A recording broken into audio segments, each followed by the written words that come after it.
지금까지 지내온 것은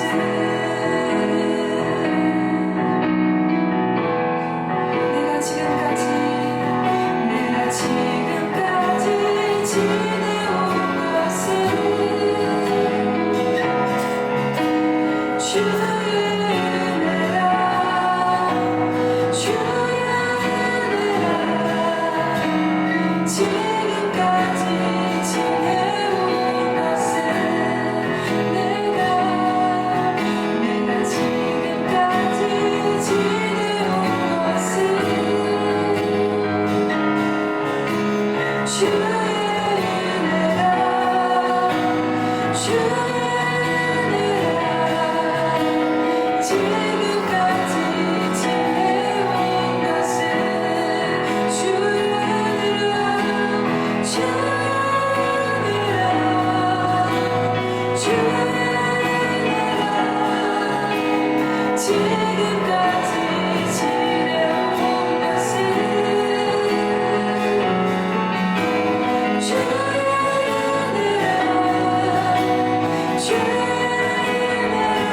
지금까지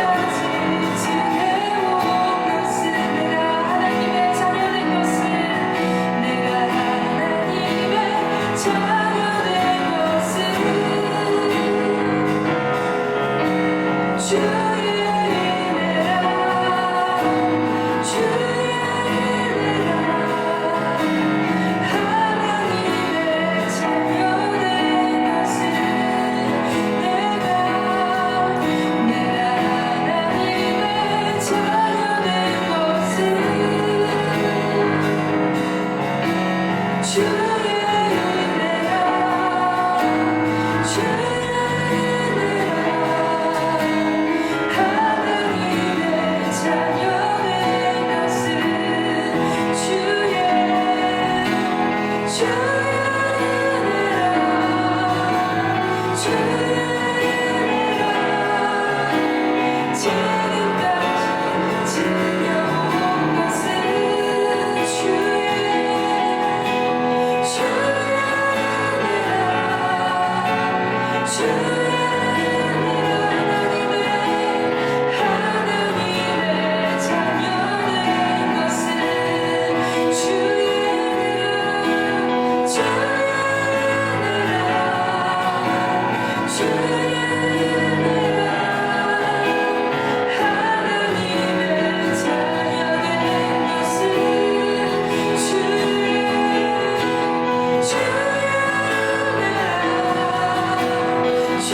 것은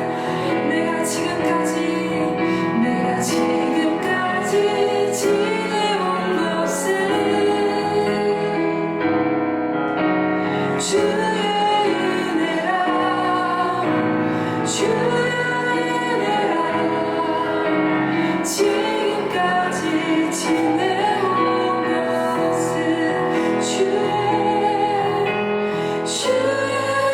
은혜라 주의 은혜라 지금까지 지내온 것은 주의 은혜라 주의 은혜라 지금까지 지내온 것은 주의 은혜라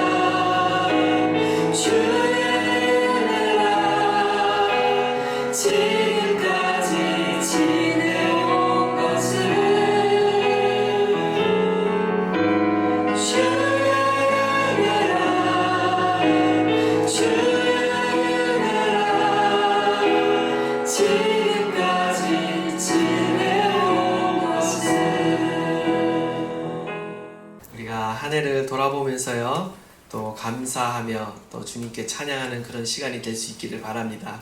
오늘 특별히 우리에게 주시는 말씀은 데살로니가전서 5장 16절로 18절 말씀 하고요. 또 신명기 16장 13절로 17절 말씀 본문 두 개를 보도록 하겠습니다. 우리 먼저 데살로니가전서 5장 16절로 18절 말씀 우리 한 목소리로 한번 읽어볼까요? 우리 다 함께 봉독하도록 하겠습니다. 시작. 항상 기뻐하라. 쉬지 말고 기도하라. 범사에 감사하라. 이것이 그리스도 예수 안에서 너희를 향하신 하나님의 뜻이니라. 아멘. 예, 우리 신명기 16장 13절로 17절 이 말씀은 한 절씩 교독하도록 하겠습니다. 너희 타작마당과 포도주 틀에 소출을 거두어 들인 후에 이레 동안 초막절을 지킬 것이요.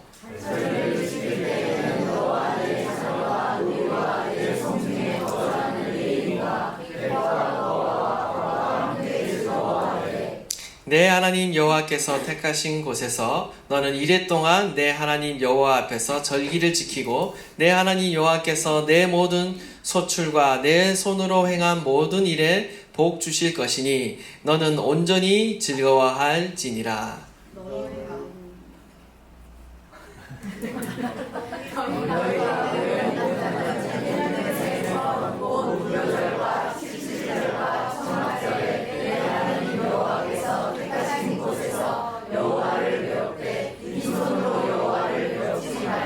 다 함께 봉독하겠습니다. 각 사람이 내 하나님 여호와께서 주신 복을 따라 그 힘대로 들릴지니라. 아멘. 예, 오늘 새롭게 등록하신 세 가족이 있습니다. 예, 우리 오영애 집사님 등록하셨고요. 또 우리 김정아 성도님 등록하셨습니다. 우리 박수로 환영하도록 하겠습니다. 김정아 성도님이십니다. 저희 교인 중에 김정화 집사님이 계셔서 이름이 똑같아서 비슷해서 그랬습니다. 오늘은 추수감사 주일입니다. 벌써 한 해가 다 이렇게 저물어 가고 있습니다. 요즘 전국이 단풍으로 아름답게 물드는 것 같습니다. 이렇게 단풍 구경 좀 하시고 구경 좀 하셨는지 모르겠습니다. 자연을 좀 만끽하시면서 돌아보시면서 또 하나님께 감사하는 시간들을 또 개인적으로 가지시면 좋을 것 같습니다. 유대인들은요 전통적으로 세 가지 절기를 지켰습니다. 바로 유월절, 칠칠절, 초막절인데요. 우리가 지금 지키고 있는 이 추수감사절은 어쩌면 이 초막절 절기와 가장 유사한 절기다라고 할 수가 있을 것 같습니다. 유대인들은요 이 초막절에 다른 말로는 이제 수장절, 장막절이라고도 이렇게 말하는데요. 유대력으로, 그러니까 유대 달력으로 7월 15일, 오늘날 우리 태양력으로는 9월이나 10월 정도 됩니다. 7월 15일부터 7일 동안 초막을 짓고 거주하면서 지키는 절기가 초막절이었습니다. 이스라엘 백성들이 출애굽하고 나서 광야에서 장막에 거하면서 이렇게 광야 생활을 하였지만 하나님께서 이스라엘 백성들을 보호하시고 인도하시고 지켜주시는 그 은혜를 감사함으로 이 초막절 절기를 지켰는데요. 또 이 절기에는요 한 해의 또 농사 가을에 하나님께서 열매를 주신 것을 또 수확하면서 감사함으로 이 절기를 함께 지켰습니다. 그래서 추수감사절이다 라고 이렇게 할 수가 있습니다. 기독교의 추수감사절의 기원은 사실 미국 청교도의 역사와 관련이 있습니다. 1620년 4월 15일에 영국을 떠난 102명의 청교도들이 메이플라워를 타고 미국의 플리머스 항에 도착하게 됩니다. 그때 이제 도착한 청교도들이 그 땅을 밟고 나서요 하나님께 감사 예배를 드렸고요. 그들이 이제 미국 신대륙에 도착했지만요 온갖 기근과 연병과 또 인디언의 습격을 받아서 절반 정도가 다 죽게 됩니다. 그리고 나머지가 이제 살아남게 되는데 그 살아남은 청교도들이 1년이 지나서 브래드포드 지사가 감사절을 제정하게 되는데요. 동료들의 그 묘지 앞에서 드린 예배가 바로 처음 추수감사 예배가 된 것입니다. 그것이 이제 유래가 돼서 이제 미국에서 개신교에서 계속해서 추수감사 예배를 드리게 되는데요. 링컨 대통령이 11월 넷째 주 목요일을 감사 이제 축제일로 정하게 되면서 이제 그때 이제 추수감사 예배를 드리게 되었습니다. 우리나라에서는 1904년 11월 12일 날 장로교 단독으로 이 감사절을 지키다가 1914년에 각 교단이 함께 연합해서 11월 셋째 주 수요일에 추수감사절을 드렸다가 나중에 셋째 주일 날 이제 다시 추수감사주일을 대부분 드리게 되고요. 지금 뭐 제가 보니까 뭐 교단마다 드리는 데도 있고 또 안 드리는 데도 있고 뭐 이렇게 다양한 것 같습니다. 어쨌든 뭐 저희 교회는 지금 첫째 주에 이렇게 드리는데요. 교회 상황과 여러 교단의 형편에 따라 자유롭게 드리고 있습니다. 어떤 교단에서는 심지어 한국은 추석 때 드리는 것이 맞다라고 해서 뭐 추석 때 이렇게 추수감사주일을 드리는 교회도 있는 것 같습니다. 중요한 것은 우리가 하나님께 감사해야 한다는 것이겠죠. 감사하는 것은 너무나 중요합니다. 모든 제사와 예배와 절기의 핵심은요, 하나님께 감사한다라는 것입니다. 한 해에 하나님께서 돌보시고 은혜를 베푸시고 또 우리를 지켜주시는 그 은혜, 그리고 하나님께서 공급자가 되어주셔서 우리를 돌보시는 그 은혜를 하나님께 감사하는 절기가 바로 추수감사 절기라는 것입니다. 그러면 오늘 본문을 통해서 하나님께서 추수감사 절기에 우리 가운데 바라고 계시는 신앙의 모습은 무엇인가?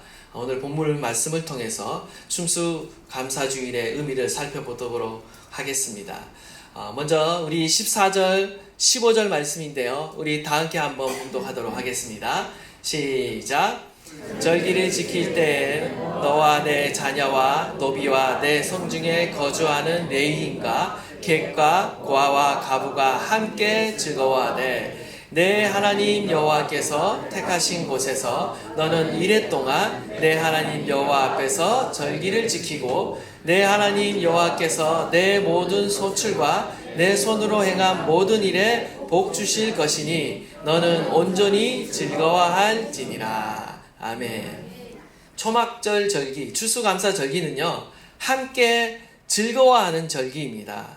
초막절은 40년 광야 생활의 그 장막 생활을 돌아보면서 그날을 잊지 않고 그날에 주신 하나님의 인도하심과 보호하심을 잊지 않고 감사하는 절기라는 것이죠. 특별히 그 시기가 농사의 끝에 소출을 거두고 창고에 들인 후에 즐기는 절기였기 때문에 수장절이라고도 이렇게 지칭했습니다. 그 기간에 모든 사람이 하나도 빠짐없이 그 절기의 축제에 참여했고요. 하나님께 감사하며 기뻐하는 그러한 일을 했습니다. 추수의 절기는요, 언제나 누구에나 기쁜 절기였습니다. 우리만 기뻐하는 것이 아니라 모든 사람과 함께 기뻐하는 절기가 바로 추수감사절이었다라는 것이죠. 하나님께서 햇볕을 주시고 또 비를 내려주시고 좋은 날씨를 주셔서 열매 맺게 하신 것에 대해서 감사하며 즐거워하는 절기였다라는 거죠. 사실 농사를 하다 보면 어떻습니까? 어떤 해에는 농사가 이렇게 잘 되고 또 이렇게 뭐라고 그러죠? 풍년, 풍년일 때가 있죠. 그러나 또 어쩔 때는 어떻습니까? 흉년일 때가 있잖아요. 잘 되지 않을 때도 있습니다. 날씨가 좋지 않거나 또 비가 잘 오지 않아서 흡족할 만한 추수를 거두지 못할 때가 있습니다. 하지만 적게 거둔다고 해서 우리가 감사할 게 없는 것이 아니라 많으나 적으나 다 하나님께서 주시는 은혜가 있기에 우리가 살아갈 수 있다라는 사실을 알기 때문에 우리는 감사할 수 있다라는 것이죠. 우리가 지금 세계에서 많은 나라에 아직도 기근 가운데 굶주리고 제대로 된 한 끼도 먹지 못하는 많은 나라가 있다라는 사실을 우리가 안다면 지금 우리에게 주어진 것에 감사할 수 있다라는 것입니다. 가깝게 우리의 동족인 북한에 아직도 굶주려 죽는 자들이 많이 있다라는 사실을 우리는 알고 있습니다. 어쩌면요, 우리가 그들을 위해 기도하고요, 또 우리에게 주신 또 하나님의 은혜를 또 감사하는 그러한 절기가 바로 이 추수감사절기가 되어야 될 줄 믿습니다. 정말 우리가 물질 만능주의 가운데 살다 보니까요, 참 감사를 잊고 살아가는 것 같아요. 많은 부분에 있어서 내가 가진 것보다 내가 없는 것들을 더 묵상하게 되고요. 다른 사람과 비교하게 되고요. 결국 그거로 인해서 우울한 그러한 감정을 느끼고 불행한 삶을 스스로 살아가는 것을 보게 됩니다. 우리는 오히려 없는 것에 주목하는 것이 아니라 하나님께서 나에게 주신 것, 지금 있는 것을 우리가 감사함으로 하나님께 영광을 돌리는 삶을 살아야 될 줄 믿습니다. 우리 하박국 3장 17절에서 19절 말씀인데요. 우리 한번 봉독하도록 하겠습니다. 비록 무화과 나무가 무성하지 못하며 포도나무에 열매가 없으며 감람나무에 소출이 없으며 밭에 먹을 것이 없으며 우리의 양이 없으며 외양간에 소가 없을지라도 나는 여호와로 말미암아 즐거워하며 나의 구원의 하나님으로 말미암아 기뻐하리로다.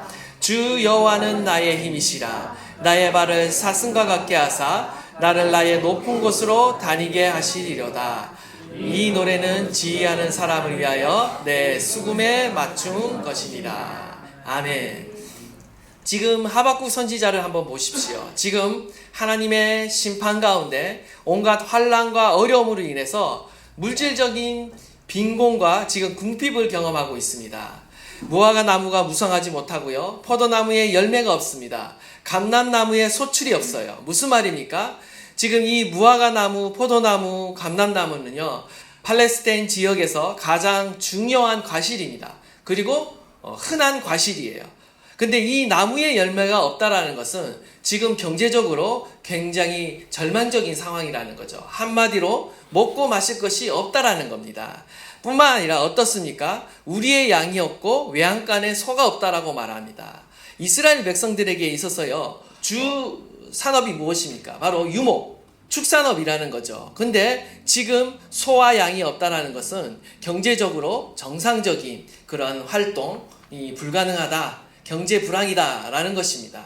그런데 이러한 상황 가운데 하박국 선지자는 어떤 고백을 하고 있습니까? 나는 여호와로 말미암아 즐거워할 것이다. 나의 구원의 하나님으로 말미암아 기뻐할 것이다. 라고 이렇게 놀랍게 찬양하고 있고 노래하고 있다라는 것입니다. 지금 자신의 삶에 없는 것을 바라보며 절망하는 것이 아니라 나에게 있는 것, 그것을 바라보는데 나에게 있는 것, 바로 하나님을 바라보면서 그가 찬양하고 기뻐하고 있다는 것입니다. 하나님으로 인해 기뻐하고 있다라는 것이죠. 참된 기쁨과 즐거움은요, 우리가 가진 소유에 있지 않습니다. 우리의 소유에 많고 적음에 있는 것이 아니라 진정한 기쁨과 진정한 행복은요, 바로 하나님 안에 있다라는 것입니다. 오직 그리스도 안에 우리의 참된 기쁨과 소망이 있는 줄 믿습니다. 하박국 선지자는요, 세상의 모든 것을 다 잃어버린다 할지라도 하나님이 함께 하시면 하나님이 나의 구원이 되신다라는 사실을 분명히 알고 있었다라는 겁니다. 그러기에 그는 절망하지 않습니다. 오히려 하나님 앞에서 기뻐하고 있고요, 즐거워하고 있고요, 하나님께서 다시 이스라엘 백성들을 회복시키시고 구원하실 거라는 그 소망을 갖고 있는 것입니다. 지금의 상황이 힘들고 어렵지만 그는 먼 장래에 일어날 하나님의 놀라운 그 구원과 소망을 바라보는 가운데, 확신하는 가운데 오히려 기뻐하며 즐거워하고 있다라는 것입니다. 누구 때문에? 하나님 때문에. 하나님 때문에 감사하며 기뻐하고 있는 것입니다. 바로 저와 여러분이 닮아야 될 신앙인 줄 믿습니다. 우리의 상황 가운데 흔들리는 신앙이 아니라 우리의 상황이 어떠하든지 그곳 가운데 함께 하신 그 하나님을 바라보는 가운데 우리가 하나님을 기뻐하며 즐거워하는 신앙, 그 신앙을 갖기를 주님은 원하고 계시는 줄 믿습니다. 주 여호와는 나의 힘이라, 나의 힘이라고 고백하고 있는데요. 이 힘은 히브리어로 하일입니다. 하나님의 능력을 말하는데요. 하나님의 능력만을 말하는 것이 아니라 물질적인 재산, 군사적인 힘을 나타낼 때도 이 하일이란 단어를 사용했습니다. 이스라엘 백성들이 지금까지 의지하고 있던 것이 무엇이었습니까? 그들은요, 물질적인 부요함, 특별히 만몬의 힘, 어떤 우상 숭배를 통해서요, 물질적인 힘을 숭배하고 있었습니다. 뿐만 아니라 눈에 보이는 다른 이방 국가의 군사력을 의지하고 있었어요. 외교적인 어떤 동맹 관계를 통해서 그 힘을 이용해서 어떤 외적인 침입을 막아내려고 했던 것이죠. 그런데 어떻습니까? 바벨론 제국이 쳐들어왔을 때 그 어떤 나라도 이스라엘을 도울 수 없었다라는 거죠. 하나님의 심판 가운데 이스라엘은 무기력하게 패망하게 되는 것입니다. 이스라엘에게 있어서 의지해야 할 힘은 따로 있었습니다. 물질도 아니고 어떤 군사적인 전략이나 무기의 힘도 아니고 바로 하나님 자신을 힘으로 삼아야 했다라는 거예요. 하나님을 힘으로 삼는 백성은 복이 있는 줄 믿습니다. 결코 망하지 않는 줄 믿습니다. 그러나 하나님 외에 다른 것을 의지하고 다른 것을 정말 피난처 삼았을 때 그들의 인생은요 결코 그 의지하던 바가 무너짐으로 인해 그 인생이 무너지는 것을 보게 된다라는 것이죠. 하나님께서 한번 훅 부시면요 그냥 들풀의 꽃과 같이 사라지는 것이 우리의 인생이다. 세상의 영광이다. 세상의 권세이다라는 사실을 우리는 기억해야 된다라는 겁니다. 하박국 선지자는 어떻습니까? 지금 눈에 보이는 상대적인 환경이나 조건을 의지하는 것이 아니라 절대적인 하나님, 절대적인 힘을 의지하고 있는 겁니다. 바로 오직 하나님이 나의 힘이요, 나의 방패요, 나의 요새이시다라는 그런 고백을 하고 있다라는 것이죠.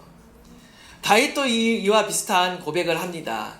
그의 생애가 결국 평안탄한 삶이 아니었습니다. 사울에게 평생 쫓겨다니며 생명의 위협을 받았습니다. 그러나 그가 그 어려울 때마다 의지했던 것이 있죠. 그것은 바로 하나님 한 분이었습니다. 시편 18편 1절 3절 말씀을 보시면 나의 힘이신 여호와여 내가 주를 사랑하나이다. 여호와는 나의 반석이시요 나의 요새시요 나를 건지시는 이시요 나의 하나님이시요 내가 그 안에 피할 나의 바위시요 나의 방패시요 나의 구원의 뿌리시요 나의 산성이시로다. 내가 찬송받으실 여호와께 아뢰리니 내 원수들에게 구원을 얻으리로다. 아멘. 하나님을 어떻게 삼고 있나요? 나의 힘으로 삼고 있다라는 거예요. 다윗도 동일한 고백을 하고 있는 것입니다. 하박국 선지자가 고백했던 그 고백, 그 힘이라는 고백을 동일하게 다윗도 하고 있는 것을 보게 되는 것입니다. 하나님 한 분만을 의지했다라는 거죠. 하나님 한 분만을 의지했을 때 하나님께서 그를 건지시며 구원해 주셨다라는 것입니다. 다윗도 하박국 선지자도 하나님을 나의 구원, 나의 힘으로 삼았기 때문에 그의 인생 가운데 그 어떤 어려움이 있다 할지라도 하나님께서는 그들을 높이시며 건지시며 승리하게 하셨다라는 것입니다. 하박국 선지자의 발을 사슴과 같이 하사 그 어떠한 난간도 그 어떤 문제의 산도 다 뛰어넘을 수 있도록 하나님께서 은혜와 능력을 베풀어 주셨던 것입니다. 그 어떤 어려움 가운데도 우리가 하나님께 감사하며 찬양하며 하나님을 기뻐할 때 하나님께서는 저와 여러분을요 높은 곳으로 인도하실 줄 믿습니다. 모든 문제의 산을 뛰넘게 하실 줄 믿습니다. 우리의 찬양의 고백이, 감사의 고백이 정말 우리의 삶의 현실이 되도록 하나님께서 우리의 모든 환경을 초월하는 그 기쁨과 즐거움을 우리 가운데 주실 줄 믿습니다. 데살로니가전서 5장 16절에 항상 기뻐하라. 사도 바울도 항상 기뻐하라고 말하고 있죠. 재림을 소망하며 살아가는 성도들을 향해 항상 기뻐하라고 말하고 있습니다. 어떻게 항상 기뻐할 수 있습니까? 바로 주 안에 있을 때 우리는 항상 기뻐할 수 있고요. 주 안에 있을 때 우리는 모든 상황을 뛰어넘어 즐거워하는 하나님으로 인해 기뻐하는 삶을 살아갈 수 있다라는 것입니다. 두 번째로요. 범사에 감사하라는 것입니다. 우리 18절 우리 다 함께 한번 읽도록 하겠습니다. 시작. 범사에 감사하라. 이것이 그리스도 예수 안에서 너희를 하나님 하나님의 뜻이니라. 아멘. 하나님의 뜻은요, 우리가 범사에 모든 일에 감사하는 삶을 살아가는 것입니다. 여러분 어떻습니까? 여러분 모든 일에 감사하고 계십니까? 솔직히 감사할 때도 있고 감사하지 못할 때도 많죠. 모든 일에 참 감사한다는 건 쉽지 않습니다. 근데 모든 일에 감사하라는 것은 하나님의 뜻이다라고 말하고 있어요. 오늘 본문에 범사에라고 되어 있는데 엔판티입니다. 모든 일에 어떤 환경에도 라는 의미를 갖고 있는 헬라어인데요. NIV나 RSV 같은 영어 성경에서는요. 모든 환경에서 감사하라 이렇게 번역했습니다. 우리가 항상 좋은 환경 가운데 처하는 것은 아닙니다. 때로는 내가 원치 않는 환경 가운데도 처하고 내가 원치 않는 일을 당하기도 하고 때로는 내가 원치 않는 그런 조건에서 또 때로는 일하기도 하고 또 내가 원치 않는 그런 조건에 내가 또 살아가기도 하고 우리는 정말 내가 원치 않는 그런 상황 가운데 처할 때가 오히려 더 많은 것 같습니다. 그래서 감사하기란 더 쉽지 않다라는 거죠. 근데 하나님은 내가 원치 않는 상황, 모든 상황 속에서도 하나님께 감사하라고 우리에게 명령하고 있다라는 것이죠. 예수님의 삶을 보면요, 예수님의 생애도요, 하나님 앞에서 감사하는 삶을 살아가는 것을 볼 수가 있습니다. 요한복음 6장 11절 말씀을 보시면 예수께서 빵을 들어서 감사를 드리신 다음에 앉은 사람들에게 나누어 주시고 물고기도 그와 같이 해서 그들이 원하는 대로 주셨다. 세 번역인데요. 예수님께서 오병이의 기적을 일으키신 그 사건을 보면요, 예수님께서 감사하는 장면이 등장합니다. 어떤 상황에서 감사하고 계십니까? 지금 남자 장정만 5,000명 이상이 지금 모여 있는 상황. 근데 굶주려 있는 상황에서 그리고 가진 것은 아무것도 없죠. 한 소년이 갖다 준 떡 5개와 물고기 2마리밖에 없는 그러한 결핍의 상황에서 예수님은 하나님께 감사하고 있다는 거예요. 그리고 그 감사의 결과 어떤 일이 일어납니까? 기적이 일어났다는 거예요. 감사의 결과 5,000명이 먹고도 12광주리가 남는 놀라운 기적이 일어났다는 것입니다. 요한복음 11장 41절도 보시면요, 우리 한번 다 함께 한번 봉독하도록 하겠습니다. 시작.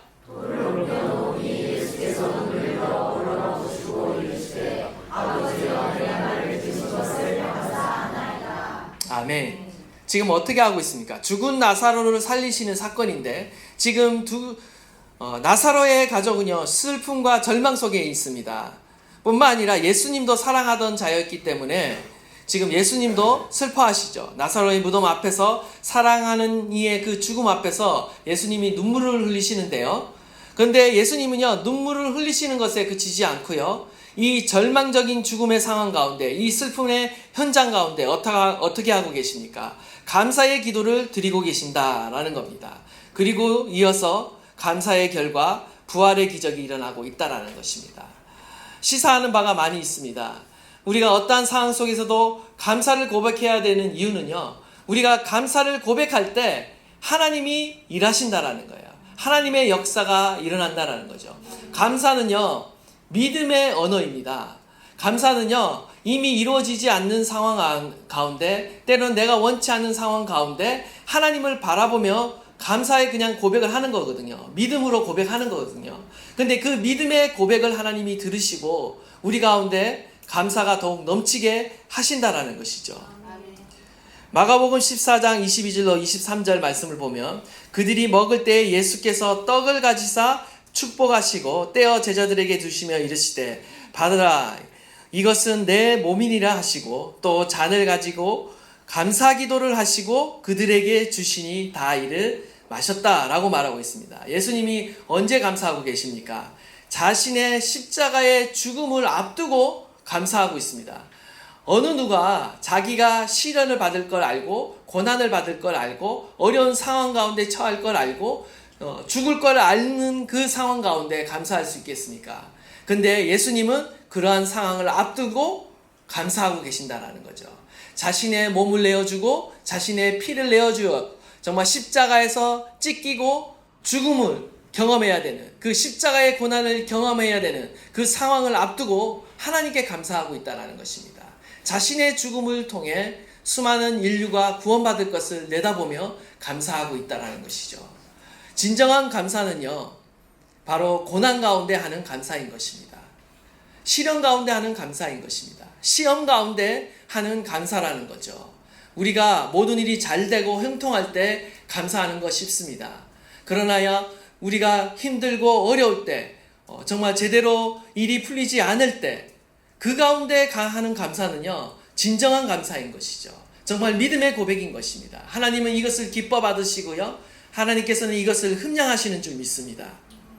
이처럼 예수님의 삶은요, 감사로 가득 차 있습니다. 하나같이 어려운 상황 가운데, 어려운 환경 가운데 감사를 선포하며 하나님께 기도했다라는 것이죠.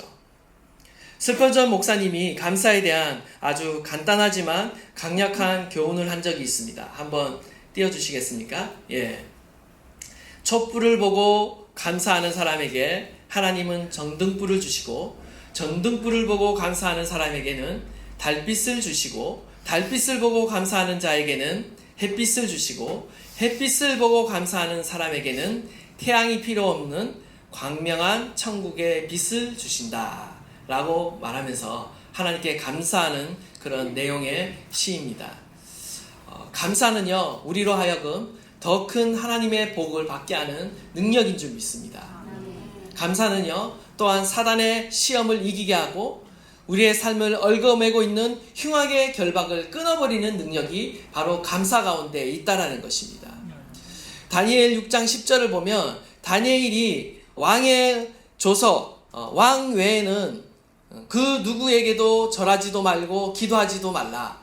왕 외에는 어떤 신에도 어떤 사람에게도 기도하지 말라는 그런 금령을 내립니다. 그럼에도 불구하고요, 이 다니엘이 어떻게 하냐면요, 예전에 하던 그 신앙 그대로 계속 행합니다.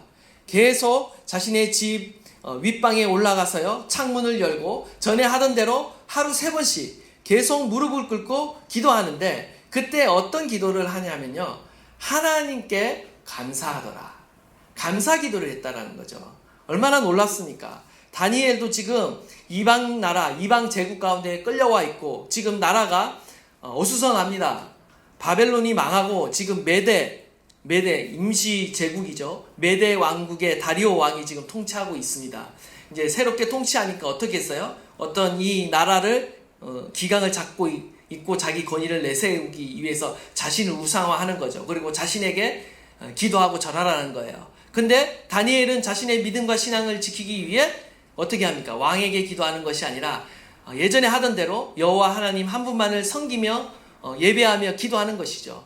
그때 어떤 기도를 했느냐? 이 박해가 지나가게 해주십시오. 이 시련을 지나가게 해주십시오. 이런 기도를 한 것이 아니라 하나님께 감사 기도를 하고 있다는 이 놀라운 사실을 우리는 봐야 한다는 것이죠. 대체 무엇이 감사하길래 다니엘은 하나님께 감사 기도하고 있는가? 결국 이 감사의 기도의 결과 어떤 일이 벌어집니까? 다니엘은 결국 사자굴에 던져지게 됩니다. 그러나 어떻게 되죠? 하나님께서 그를 보호하시고 사자의 입을 막으시고 결국 사자의 입에서 그를 건지시고, 오히려 하나님이 이 다리오 왕의 입술을 통해서 하나님, 다니엘이 믿는 하나님이 유일한 하나님이다, 이런 고백까지 하나님이 받게 되는 거죠. 보게 됩니다. 우리의 삶에 감사가 넘칠 때 하나님께서는요, 저와 여러분이 당하는 그 모든 시험에서, 모든 사자의 입에서 우리를 구원하실 줄 믿습니다. 우리가 당하는 많은 시련이 있고 시험이 있지만 우리가 하나님 앞에 늘 감사하는 삶을 살아갈 때 하나님께서는 저와 여러분을 건지시고 모든 시험 가운데 승리케 하시는 줄 믿습니다. 우리의 삶에 더욱더 감사가 넘쳐야 될 줄 믿습니다. 제가 이 말씀을 준비하면서 우리 팔로잉 교회 한 해의 역사를 쭉 한번 이렇게 묵상해 봤습니다. 정말 모든 것이 감사고 은혜였던 것 같아요. 이 공간 안에, 이 장소 안에 들어와 있는 것 자체가 기적이고 하나님의 은혜이고요. 몇 개월을 카페와 또 학원의 그 교실과 건물이 없어서 그곳 가운데 예배했던 그때가 생각이 나더라고요. 그때는 마이크도 없고 아무것도 없어서 건반 하나로 찬양하며 몇 사람 아닌 두세 사람이 모여 이렇게 예배를 드렸는데, 그때 참 은혜였던 것 같아요. 지금도 은혜지만 그때도 은혜였던 것 같아요. 아무것도 없지만, 환경적으로 아무것도 없지만 하나님께 너무나 감사하던 시기였고요. 그것을 통해서 정말 하나님께 예배하는 것이 무엇인가를 저는 더욱 배우게 되었습니다. 예전에는 화려한 조명과 음향시설과 또 노래를 잘 부르는 싱어들과 모든 예배에 화려한 조건들이 갖춰져 있었지만 하나님을 내가 진정 예배했는가라는 생각을 하게 되고요. 오히려 아무것도 없는 상황 가운데 목소리 하나만으로 예배하는 그 시간이 하나님을 마음으로부터 진정으로 주님을 예배하는, 신령과 진정으로 하는 예배가 아니었는가 돌아보게 됩니다. 아름다운 장소에서 하나님을 예배할 수 있는 거 정말 주님의 은혜인 것입니다. 풍족하고 넉넉하고 안전할 때는요, 하나님께 그렇게 감사하지 못했던 것 같아요. 저도 광야에 있고 힘들고 어려우니까요, 예전에는 당연하게 여기고 예전에는 상식으로 여겼던 그 모든 것이요, 아, 우연이 아니구나, 공짜가 아니구나, 하나님의 은혜가 아니면 우리가 누릴 수 없는 것이구나 라는 걸 깨닫게 되고요, 모든 것이 감사가 됐어요. 옛날에는 그냥 일상적이고 당연한 삶이었기 때문에 감사하지 않았던 것들이요, 다 감사가 되는 거예요. 내가 돌아가서 누울 집이 있고 침대가 있고 또 먹을 양식이 있고 또 하나님께 예배하고 기도할 장소가 있는 것, 그 자체가 그냥 감사인 거죠. 정말 아무것도 없고 예배 하나만 드리는데 그 예배가 얼마나 내 내면 안에서 기쁨이요, 즐거움이요, 감사인지 모릅니다. 여러분은 어떤지 모르겠습니다. 저는 여러분을 바라볼 때 여러분 한 분 한 분이 저에게는 기적이에요. 지금 함께 예배하고 있다는 이 사실이 은혜이고 기적이거든요. 일상이 기적이 되어버렸어요. 정말 모든 일상이 기적이 되어버렸어요. 기적이 이 세상에 없는 것이 아니라, 아, 하나님의 은혜가 있구나, 하나님의 기적이 오늘도 있구나, 우리의 일상 가운데 흐르는 하나님의 보이지 않는 손이 있구나 라는 것을 깨닫게 된 것이죠. 어쩌면 우리가 당하고 있는 그 결핍과 그 시련과 고난은요, 우리 가운데 있는 그 하나님의 은혜를 발견하도록, 깨닫도록 하나님께서 우리에게 허락하신 축복일 수 있습니다. 여러분, 그 결핍이 없고 그 시련이 없으면요, 여러분은 결코 여러분이 지금 무엇을 가지고 있는지 깨달을 수 없는 거예요. 그러나 그것을 잃어본 자는, 아, 그것이 얼마나 소중한지를 알게 되는 것이죠. 마치 건강을 잃어본 적이 있는 자가 건강이 얼마나 소중한지를 알게 되는 거고요. 예배를 잃어버린 자가 다시 그 예배를 회복했을 때, 아, 정말 예배가 정말 귀한 것인가를 깨닫게 되는 것이죠.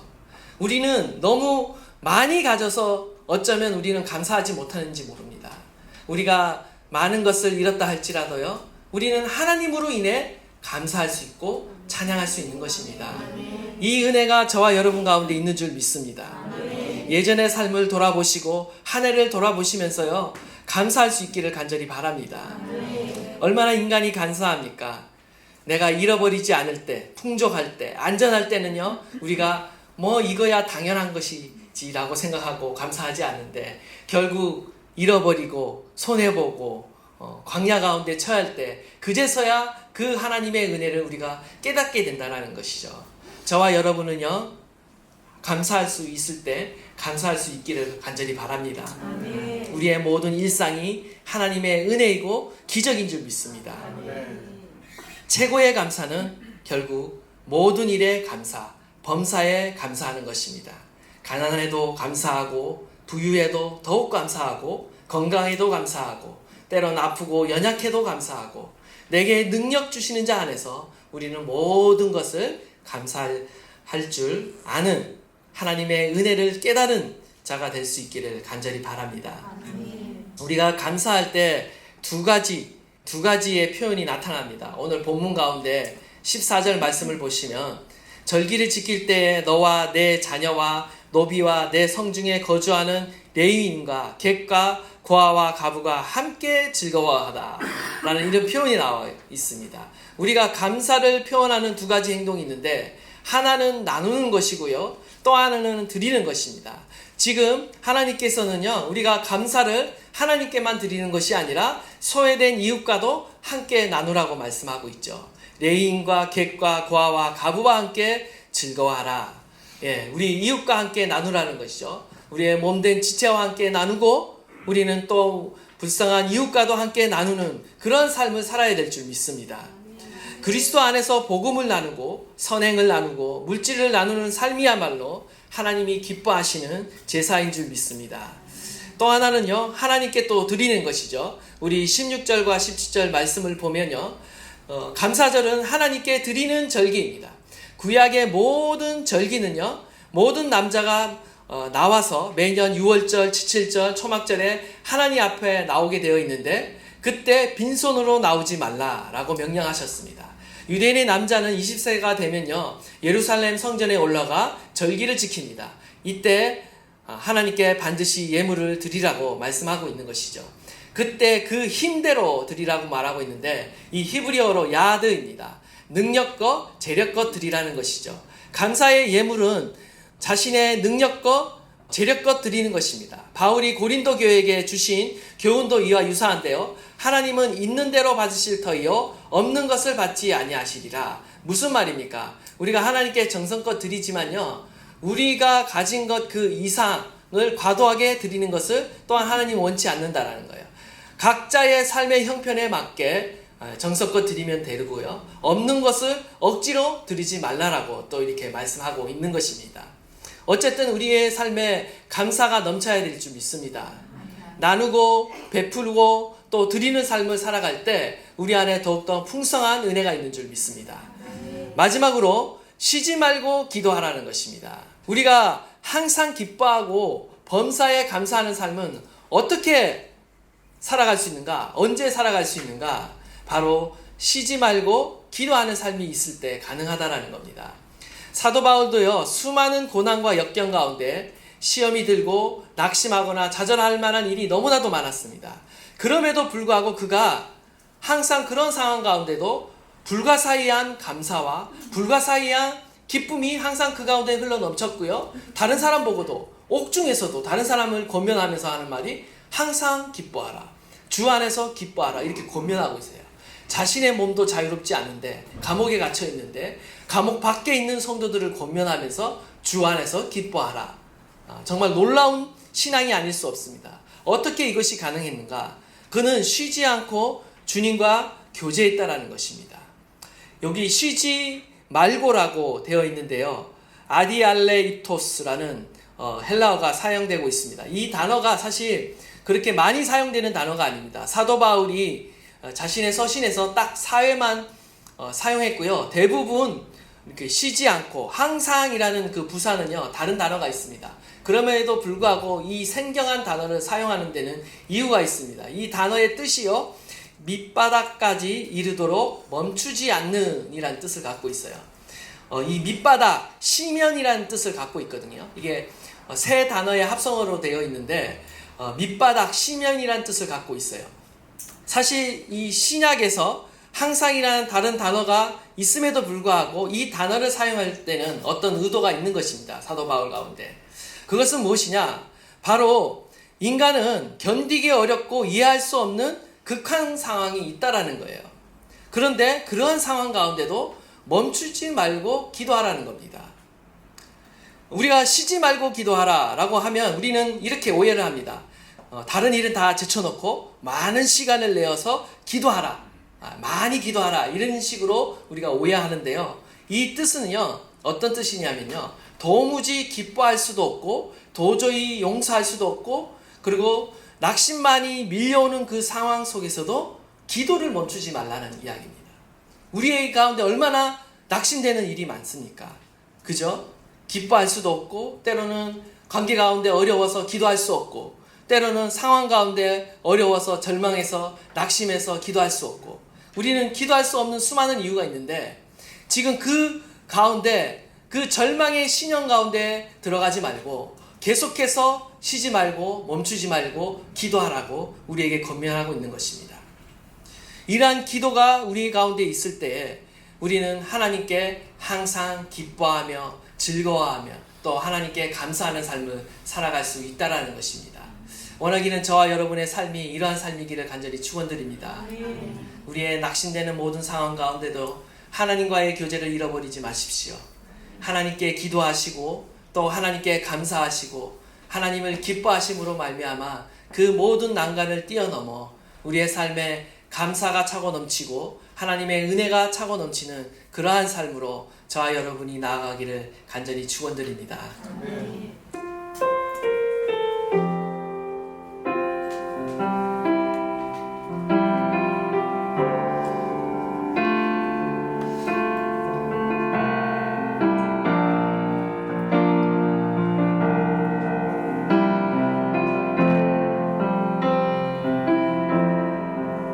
주 같은 분은 없네. 가장 귀한 나의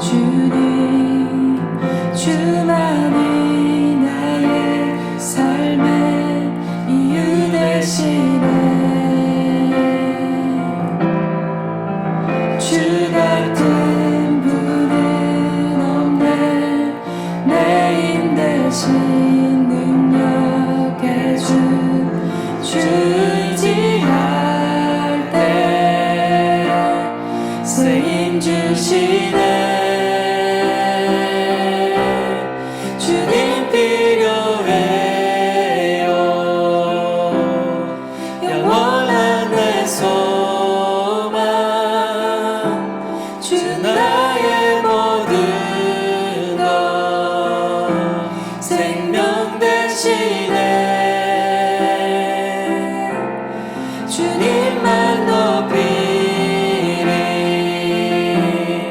영원한 나의 왕 존귀하신 예수 찬양해.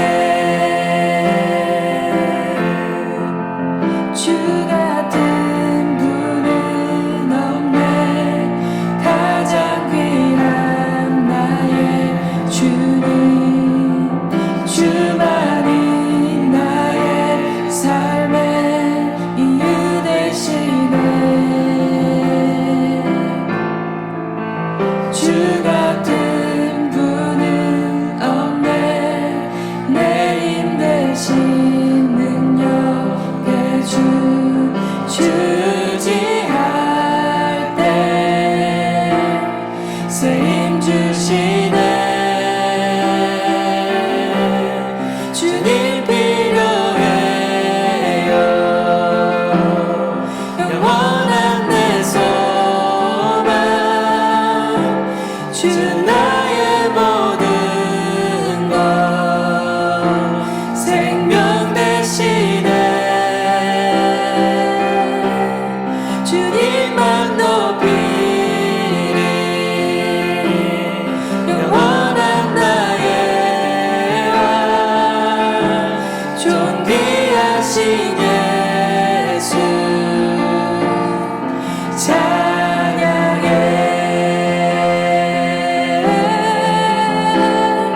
주 같은 분은 없네.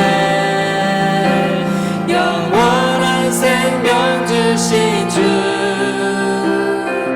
그 사랑 변함없고 우리와 함께 하시네. 주 같은 분은 없네. 영원한 생명 주신 주. 그 사랑 변함없고 우리와 함께 하시네. 주님 필요해요. 영원한 내 소망 주 나의 모든 것 생명 되시네. 주님만 높이리. 영원한 나의 왕 존귀하신 예수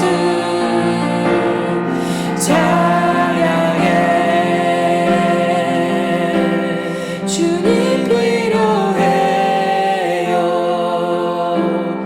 영원한 내 소망 주 나의 모든 것 생명 되시네.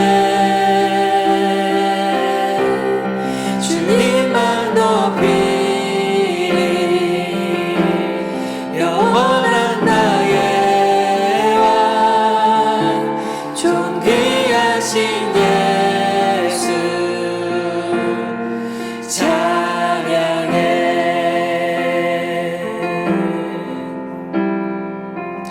그렇습니다. 주님밖에 없습니다. 우리는 주님으로 인하여 하나님께 감사하며 하나님을 기뻐하며 하나님을 찬양하는 그러한 삶을 살아가야 될 줄 믿습니다. 오늘도 주님이 계시기에 우리는 결코 쓰러지거나 넘어지지 않습니다. 하나님이 우리와 함께 하고 계시고요. 우리를 붙들고 계시고요. 우리로 하여금 높은 산을 오르게 하실 것입니다. 뛰어넘게 하실 것입니다.